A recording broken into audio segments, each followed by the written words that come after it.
வணக்கம், நான் உங்கள் Shabdina. Welcome back to Shabdina's kitchen. இன்றைக்கி நம்ம எங்கே வந்திருக்கோன்னா செட்டிநாடு வந்திருக்கோம்.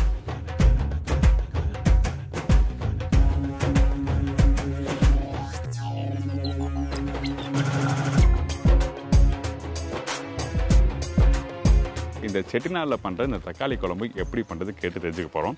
இந்த தக்காளி குழம்பு பண்ணும்போது கவனிக்க வேண்டிய விஷயம் என்னன்னா, தக்காளி என்ன மாதிரி தக்காளி யூஸ் பண்ணுறோம், அதாவது கொஞ்சம் நல்ல புளிச்ச தக்காளியா இல்லை கொஞ்சம் லைட்டாக இனிப்பு உள்ள தக்காளியா? தக்காளியில் வந்து புளிப்புத்தன்மை உள்ள தக்காளியும் இருக்குது, இனிப்பு தன்மை உள்ள தக்காளியும் இருக்குது. சரி, ஓகே. இனிப்பு தன்மை இருந்துச்சுன்னா கொஞ்சம் புளி சேர்த்துக்கலாம். அது கொதிக்கையில் சேர்த்துக்கலாம் புளி. சரி, ஓகே.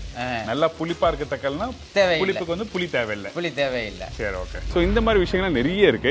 வாங்க போய் கேட்டு தெரிஞ்சுக்கலாம். அது மட்டும் இல்லை, இந்த ரெசிபிக்கு வந்து ஒரு சூப்பரான மசாலா ரெடி பண்ணுறாங்க.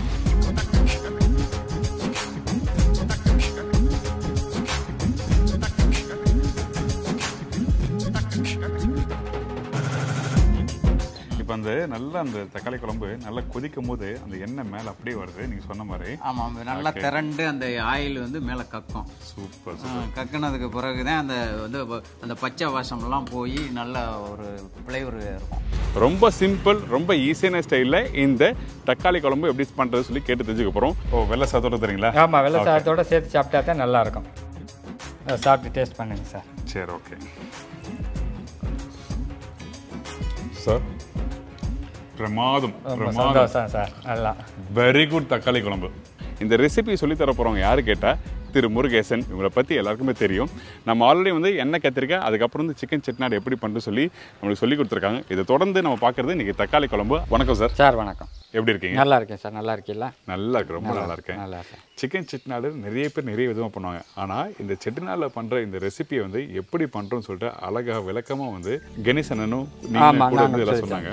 அதை தொடர்ந்து இன்றைக்கி நம்ம பார்க்க போது தக்காளி குழம்பு. இந்த தக்காளி குழம்பு எப்படி பண்ணுறோம், எதுக்காக அந்த செட்டிநாடில் அந்த கெட்டி தக்காளி குழம்பு சொல்கிறாங்க? ஆமாம், செட்டிநாடு தக்காளி கெட்டி குழம்பு வந்து எப்படின்னா, நமக்கு பெங்களூர் தக்காளி 75%, நாடு தக்காளி 25%, கசாசா, சோம்பு, முந்திரி பருப்பு இதெல்லாம் அரை ஊற்று, சின்ன வெங்காயம் நைஸாக வெட்டி போட்டு நல்லா தக்காளியை நைஸாக மிக்சியில் அடித்து நல்லா மலமலன்னு இதெல்லாம் தாளுதம்லாம் போட்டு பட்டை இலை கிராம்பு இதெல்லாம் போட்டு இந்த தக்காளி மிக்சியில் அடித்து அதை கொட்டி நல்லா கொதிக்க விடணும். ஓகே. நல்லா கொதித்து எண்ணெய் நிறைய ஊற்றணும். எண்ணெய் நல்லா நிறைய ஊற்றி நல்லா கொதித்து மலன்னு வரும். மலன்னு எவ்வளவு கொதிக்குதோ எவ்வளவுக்கு கொதிக்குதோ அவ்வளவுக்கு சுவை. இது இட்லிக்கு சாப்பிட்லாம், தோசைக்கு சாப்பிட்லாம், ரைஸுக்கு சாப்பிட்லாம். மெயினாக ரைஸுக்கு தான் நாங்கள் தக்காளி கெட்டி குழம்பு கொடுக்குறோம். மேரேஜ் ஃபங்க்ஷனுக்கெல்லாம் முதல் நாள் கெட்டி குழம்பு தக்காளி குழம்பு போட்டோம்னா மக்கால் மிளகு குழம்பு கொடுப்போம். இல்லை முதல் நாள் மிளகு குழம்பு போட்டோம்னா மக்கால் தக்காளி கெட்டி குழம்பு கொடுப்போம். ரொம்ப சூப்பராக இருக்கும் சார். ஓகே. மேரேஜ் ஃபங்க்ஷன் சொன்னீங்களே? ஆமாம். இந்த மேரேஜ் ஃபங்க்ஷன் இவங்க 10 நாள் ஃபங்க்ஷனு, இப்போ வந்து 4 நாளாக 3 நாள் ஃபங்க்ஷன், இல்லை 2 நாள் ஃபங்க்ஷன் ஆகிடுச்சு. ஆமாம் சார். ஓகே. இந்த மாதிரி ஃபங்க்ஷன் பண்ணும்போது கம்பல்சரி வந்து ஒரு சமையல் சொல்லும் போது எத்தனை வகை சமையல் இருக்கும்? இப்போ கல்யாணத்தினைக்குன்னா முதல் நாள் ரிசப்ஷன்னா 21, கல்யாணத்தினைக்கு காலையிலன்னா 11, ஓகே, மத்தியானம்னா 21. ஓ அப்படியா? ஆமாம். ஓகே. அதில் 21 கூட்டு ஒரு ஸ்வீட் ஒன்று வைப்போம். ஒரு வறுக்கணும், லெமன் சாதம், ஆரஞ்சு சாதம், மல்லி சாதம், நெல்லிக்காய் சாதம், அந்த மாதிரி ஒன்று. ஒரு கூட்டு, சவுச்சவு கூட்டு, பிளாக்காய் கூட்டு, இங்கிலீஷ் கேரி பால் கூட்டு, பொல்லங்காய் கூட்டு, அந்த மாதிரி. பொரியல் இங்கிலீஷ் கேரி பால் கூட்டு. ஓ, இங்கிலீஷ் கேரி பால் கூட்டு. ஓகே. ஒரு பொரியல் ஒன்று. ஓகே. பொரியலில் நிறைய பண்ணுறோம். முட்டைக்கோஸ் கேரட் பொரியல், காலிஃப்ளவர் பட்டாணி பொரியல், தென்னங்குருத்து சாலடு.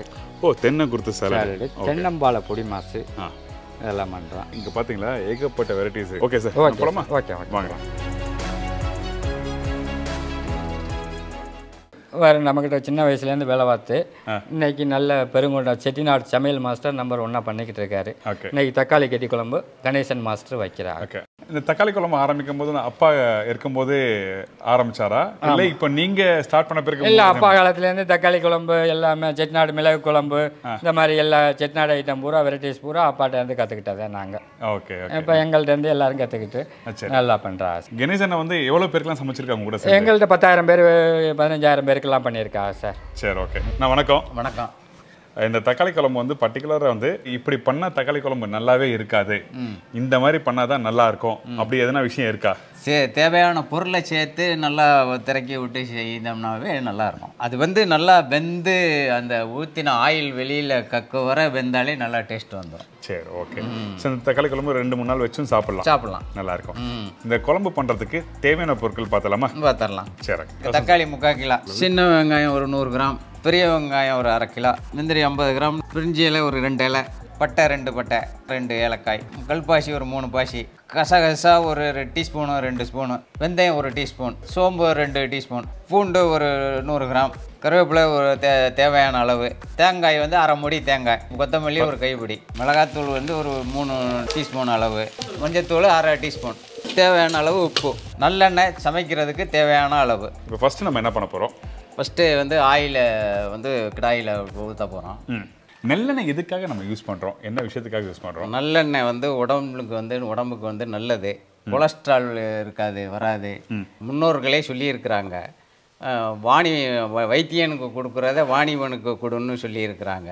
அதனால வந்து நல்லெண்ணெய் வந்து சமையலில் சேர்த்து சாப்பிட்றது வந்து உடம்புக்கு நல்லது. அதுவும் பர்டிகுலர் இந்த தக்காளி குழம்புக்கு நல்லெண்ணெய் தான் யூஸ் பண்ணணுமா, இல்லை கடலெண்ணெய் அப்படின்னா யூஸ் பண்ணலாம்? நல்லெண்ணெய் தான் பெரும்பாலும் யூஸ் பண்ணணும். சரி, ஓகே. நல்லெண்ணெய் யூஸ் பண்ணால் நல்லா டேஸ்ட்டாக இருக்கும். சரி, ஓகே. அடுத்து நம்ம என்ன பண்ணுறோம்? பட்டை லவங்கம். அதாவது நம்ம போட்டிருக்கிறது வந்து ஃபஸ்ட்டு பட்டை, பிரிஞ்சி இலை, அனாச்சிப்பூ, கல்பாசி, ஓகே, கசகசா, இதுக்கப்புறம் சோம்பு தாங்க, 2 வெந்தயம் எல்லாமே இதிலே போட்டுருமா? இதில் போட்டு. சரி, ஓகே. அதுக்கப்புறம் இந்த முந்திரி பருப்பு. சரி, ஓகே. இதுக்கு பிறகு பூண்டு தாங்க,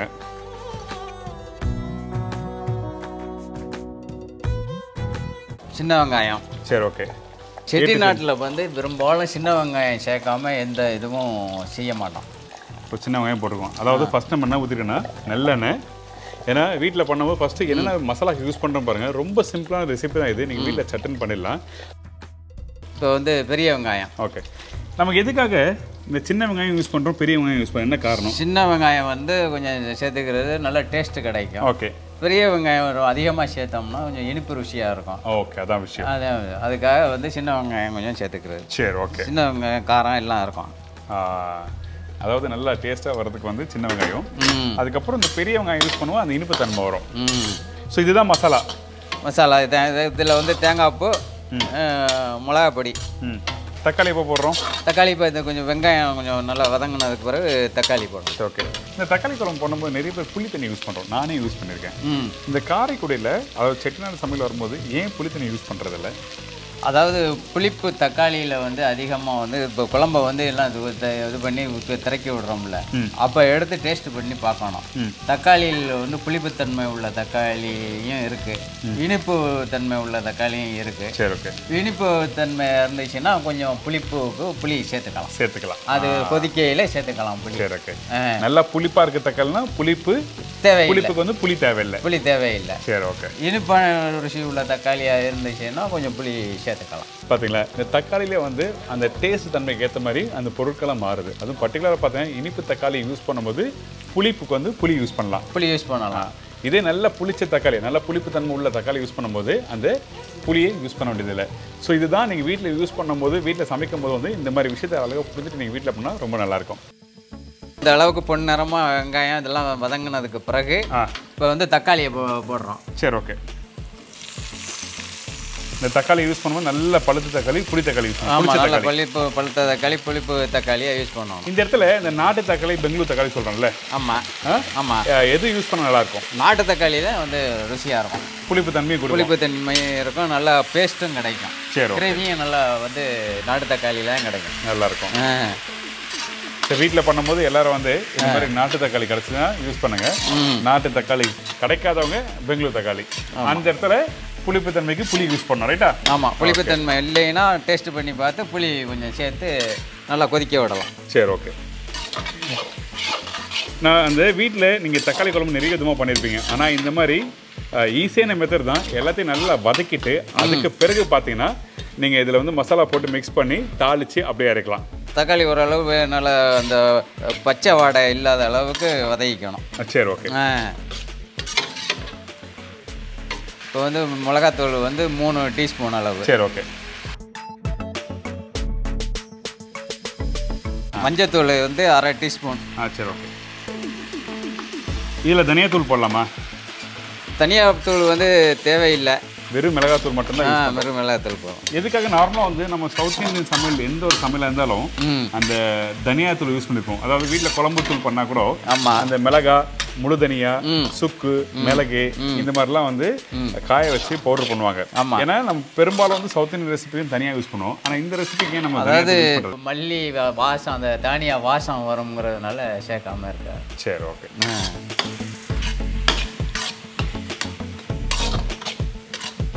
இப்போ வந்து இதில் வந்து தேங்காய் பூ வந்து போடணும். ஓகே. தக்காளி இந்த மாதிரி பக்குவத்துக்கு இந்த மாதிரி பக்குவத்துக்கு நல்லா வதங்கிக்கணும். இந்த தக்காளி இந்த மாதிரி நல்லா வதங்கிருக்கணும். அந்த வெங்காயம் கொஞ்சம் முழுசா தெரியுது. அதுக்கு பிறகு தக்காளி இந்த மாதிரி வந்திருக்கு. ஆமா ஆமா. எதுக்காக நான் சொல்றேன்னா அப்பதான் வீட்டில் பண்ணும்போது நிறைய பேருக்கு அது யூஸ்ஃபுல்லா இருக்கும். கண்டிப்பா அது வீட்டில் பண்ணும்போது என்ன தோண பண்ணுவாங்க. ஓகே. இதுக்கப்புறம் இப்போ வந்து இதில் வந்து தேங்காய் பூ வந்து போடுறோம். தேங்காய் பூ வந்து 1/2 முடிக்கு கம்மியாக போட்டாலே போதும், ரொம்ப தேவையில்லை. தேங்காய் வந்து அந்த திக்கா அந்த கொஞ்சம் டேஸ்ட் கிடைக்கிறதுக்கு தான். டேஸ்ட் அப்புறம் திக்னஸ்க்காக. ஆமாம், திக்னஸுக்கு தான் முந்திரி பருப்பு சேர்க்குறோம்ல. சரி, ஓகே. இப்போ உங்களுக்கு புரிஞ்சிருக்கும். அந்த தேங்காவும் நம்ம அதிகமாக யூஸ் பண்ணவே இல்லை. அந்த வெங்காயம் தக்காளியோட அளவு ரொம்ப அதிகமாக இருக்கும். அதாவது 3/4 கிலோ தக்காளி, 1/2 கிலோ வெங்காயம், அதுக்கப்புறம் தேங்காய் வந்து ஜஸ்ட் ஃபார் அந்த டேஸ்ட்டுக்காக மட்டும் தான் யூஸ் பண்ணுறோம். அதே மாதிரி முந்திரி பருப்பு திக்னஸ்க்கு. சரி, ஓகே. இப்போ போதுமா வதங்குனது போதும். இப்போ இது வந்து அரைச்சிடலாமா? அரைச்சிடலாம். ஓகே. நல்லா வதக்கி முடிச்ச பிறகு வந்து இதை வந்து மிக்சியில் அடிக்கணும்.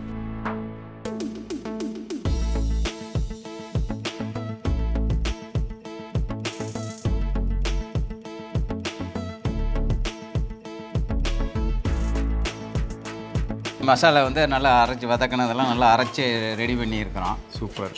அதாவது வீட்டில் நீங்கள் இந்த சட்னி அரைப்பீங்களா அந்த மாதிரி அந்த பக்குவத்துக்கு நல்லா அரைச்சி ரெடி பண்ணியிருக்கிறோம். அரைச்சி ரெடி பண்ணியிருக்கீங்க. சூப்பர். அடுத்து நம்ம என்ன பண்ணுறோம்? அடுத்து வந்து நல்லெண்ணெயை வந்து கடாயில் வந்து போட்டுக்கிறோம். சரி, ஓகே. அதாவது தாளிக்கிறதுக்கு தேவையான அளவு நல்லெண்ணெய். சரி, ஓகே. இப்போ தாளிக்கிறது வந்து நம்ம என்னென்ன போடுறோம்? இதில் இலை பட்டை போடுறேன். சரி. ஒரு இலை, 2 கல்பாசி. சரி, ஓகே. 2 ஏலக்காய். கல்பாசி கம்பல்சரி போடணுமா? போடணும். சரி, ஓகே. இப்போ வந்து 2 சோம்பு, அவ்வளோ அது நல்லா பொரிய விட்டு 2 கருவேப்பிலை. சரி, ஓகே. இதுக்கப்புறம் அரைச்சி வச்சிருக்கிற பேஸ்ட்டை வந்து இப்போ இதில் வந்து போடுறோம். சரி, ஓகே.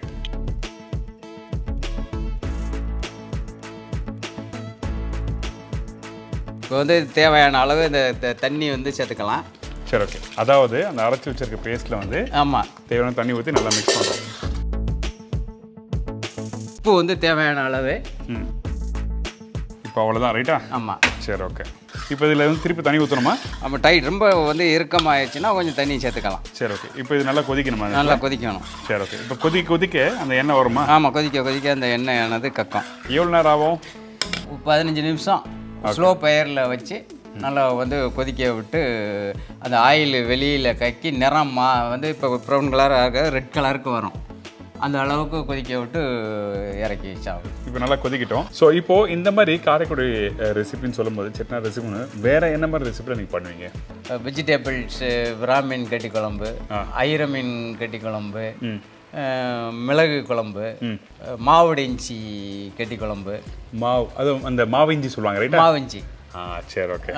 இதெல்லாம் வந்து இந்த வெஜிடபிள்ல வந்து இதெல்லாம் வந்து செய்யலாம். இந்த காரைக்குடி சாம்பார் சொல்லி அது தனி வகை இருக்கா? நாங்கள் பண்ணுற சாம்பார் வந்து எப்போ முக்கியத்துவம் கொடுத்து இப்படி பண்ணுவோம் அப்படி எதனா விஷயம் இருக்கா? நாங்கள் வந்து மிளகாய் பொடி, மல்லிப்பொடி, மஞ்சள் பொடி, இது போக நாங்கள் வந்து மசாலா ரெடி பண்ணி அரைச்சி தான் சாம்பாருக்கு சேர்ப்போம். நாங்கள் கடை பாக்கெட்டு பொடி வாங்கி சேர்க்க மாட்டோம். அதனால தான் பர்டிகுலராக இந்த கல்யாண சாம்பார் வந்து ரொம்ப சுவையாக இருக்கு. சுவையாக இருக்குது. சரி, இந்த கல்யாண சாம்பாரில் பூசணிக்காய் போடுவீங்களா? கோவில் விசேஷத்துக்கு மட்டும் மட்டும்தான் பூசணிக்காய் போடுவோம். அப்படியா? ஆமாம், கல்யாண விசேஷங்கள் இதுக்கெல்லாம் வந்து பூசணிக்காய் போட மாட்டோம். இப்போ வந்து தக்காளி குழம்பு வந்து கொதித்து நல்ல ஒரு 20 நிமிஷம் ஸ்லோ ஃபயர்லேயே இருந்து நல்லா கொதித்து ரெடி ஆகிருக்கு. சரி, ஓகே.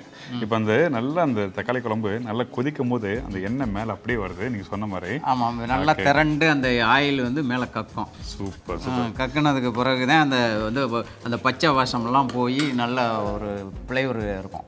அந்த எண்ணெய் மேலே தள்ளுது. அந்த எண்ணெய் தள்ளும் போது அப்படியே அந்த லைட்டாக கலர் மாறுது. சூப்பராக வந்திருக்கு. ஸோ இந்த தக்காளி குழம்பு நம்ம வீட்டில் பண்ணும்போது குறைஞ்சி ஒரு 2 நாள்லேருந்து 3 நாள் வரை வச்சு சாப்பிடலாம். ஃப்ரிட்ஜில் வைக்கணுமா இல்லை வெளியே வைக்கலாமா? ஃப்ரிட்ஜ்லேயும் வச்சு சூடு பண்ணி சாப்பிட்லாம். இல்லை மண் பாத்திரங்கள் இருந்து மண் பாத்திரத்துகளில் சூடு பண்ணிட்டு வச்சுக்கினாலும் ஒரு 3 நாளைக்கு வச்சுக்கலாம். சரி, ஓகே. இப்போ ரெடி ஆயிடுச்சு. ரெடி ஆயிடுச்சு. அவரை கூப்பிடலாமா? கூப்பிடலாம். சரி, அண்ணா வாங்க. கணேசனே, தக்காளி குழம்பு ரெடியா? ரெடியாக இருக்குது. சாப்பிட்டு டேஸ்ட் பண்ணிடலாமா? பாருங்க, எல்லாம் அருமையாக இருக்குது. கலரு நல்லா தூக்கலாக இருக்குது. சாப்பிட்டு டேஸ்ட் பண்ணிடலாமா? Super super super. இந்த தக்காளி குழம்பு உண்மையாகவே அந்த அளவுக்கு பொரியுமா, அந்த முந்திரி பருப்பு எவ்வளோ போடணும், தேங்காய் எவ்வளோ போடணும், அந்த வெங்காயம் தக்காளி எந்த அளவுக்கு வதக்கணும், அதுக்கப்புறம் அந்த பவுடர் மசாலா எந்த இடத்துல யூஸ் பண்ணணும், இந்த மாதிரி விளக்கமாக நிதானமாக சொல்லி கொடுத்துருக்காரு. ஏன்னா நிறைய பேர் தக்காளி குழம்பு வீட்டில் பண்ணுவாங்க. இந்த தக்காளி குழம்பு பார்த்தீங்கன்னா அந்த புளி, அந்த மசாலா, தனியாலாம் வறுத்தெல்லாம் பண்ணுவாங்க. இது ரொம்ப மைல்டாக இருக்கும்னு நினைக்கிறேன். ஆமாம், மைல்டாக செட்டிநாட் தக்காளி கிரேவி. சரி, ஓகே. சாப்பிடலாமா? நல்லா சாப்பிடும். ஓகே. ஓ, வெள்ளை சாதத்தோட தரீங்களா? ஆமாம், வெள்ளை சாதத்தோடு சேர்த்து சாப்பிட்டா தான் நல்லாயிருக்கும். சாப்பிட்டு டேஸ்ட் பண்ணுங்க சார். சரி, ஓகே. சுட சுட ஒரு சூப்பரான தக்காளி குழம்பு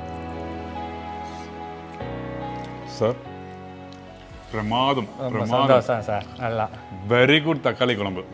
இது தக்காளி கெட்டி குழம்பு சொல்லுவோமா? தக்காளி கெட்டி குழம்பு ரொம்ப சிம்பிளான ஸ்டைலு. வதக்கிட்டு அரைச்சி தாளிச்சு கொட்டுறோம். பிரமாதமாக கொடுத்துருக்காங்க. பெரும்பாலும் மேரேஜ் ஃபங்க்ஷன் அன்னைக்கு போடுவோம் தக்காளி கெட்டி குழம்பு. மத்தியானம் ஒரு 5000 பேர் 10,000 பேருக்கெல்லாம் அந்த மத்தியான சாப்பாட்டுக்கு குழம்பா கெட்டி குழம்பு தக்காளி குழம்பு. ஸோ இப்படி தான் பண்ணணும்னு சொல்லி அந்த வரைமுறைகள் இருக்கா? ஆமாம் ஆமாம், இப்படித்தான் தக்காளி குழம்பு இப்படித்தான் பண்ணணும், மிளகு குழம்பு இப்படித்தான் பண்ணணும், மீன் மசாலா கெட்டி குழம்பு இப்படித்தான் பண்ணணுங்கிறது அதுக்கு நான் அந்த வரைமுறை இருக்கு. நல்ல விஷயம். Fantastic, super. கண்டிப்பாக இந்த தக்காளி குழம்பு நீங்கள் வீட்டில் ட்ரை பண்ணி பாருங்கள். இந்த மெத்தடில், அதுவும் பர்டிகுலராக காரைக்குடியில் பண்ணுற இந்த செட்டிநாடு தக்காளி குழம்பு. செட்டிநாடு தக்காளி குழம்பு. இன்னொரு முக்கியமான விஷயம் நான் சாப்பிடும்போது ஃபீல் பண்ணுறதுன்னா, காரம் அந்த அளவுக்கு தெரியல, மைல்டாக தான் இருக்குது. அதுவும் பர்டிகுலராக பார்த்தீங்கன்னா நம்ம வீட்டில் இருக்க குழந்தைங்க வந்து இந்த பருப்பு சாதம் கொடுப்பாங்க. ஆமாம் சார். அதுக்கு பதிலாக இந்த சாதம் கொடுத்தா நல்லா விரும்பி நல்லா இருக்கும். இதில் நல்லெண்ணெய் யூஸ் பண்ணியிருக்காங்க.